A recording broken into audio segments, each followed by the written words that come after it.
चंद्रबाबू नायडू ने कहा, तिरुपति बालाजी हिंदुओं का मंदिर है और इस पर केवल हिंदुओं का अधिकार है। यहाँ ओम नमो वेंकटेश्वरा के अलावा कोई मंत्र नहीं चलेगा। कुछ लोगों को मैं चेतावनी देकर कहना चाहता हूँ, अभी समझ जाओ वरना अच्छे से समझा दिया जाएगा। मंदिर में कन्वर्जन की गतिविधि चलने की बात आई थी और मंदिर में मैनेजमेंट में गैर हिंदुओं को भी शामिल किया गया था।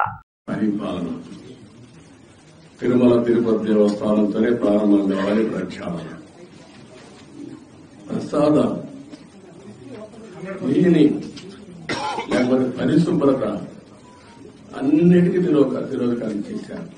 తిరుమల ఒక పవిత్రమైన దివ్యక్షేత్రం. ఈ పవిత్రమైన దివ్యక్షేత్రాన్ని అపవిత్రం చేయడం భావ్యం కాదు. తెల్లవారుజామున 3 గంటలకు సుప్రభాత దర్శనానికి వస్తే వైకుంఠం అంటే మనకు తెలియదు. పుస్తకాలను చదువుతాం, వైకుంఠానికి పోవాలని కోరుకుంటాం చనిపోయిన తర్వాత. ఆ సమయంలో ఇక్కడికి వచ్చి వెంకటేశ్వర స్వామి దర్శనం చేసుకుంటే వైకుంఠంలో ఉన్న అనుభూతిని కలుగుతుంది. నేను ఎన్నోసార్లు ఫీల్ అయ్యా, ఇప్పుడు కూడా ఫీల్ అవుతున్నా. అందుకే నేను ఇక్కడికి వచ్చినప్పుడు అన్ని విషయాలు మర్చిపోయి ఒక పవిత్రమైన భావంతో పోవాలి, ఒకే స్లోగన్ ఉండాలి.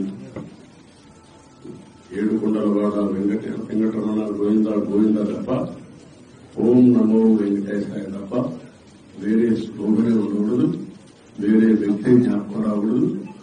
ఆ పేరుతోనే మొత్తం ప్రక్షాళన చేస్తాం.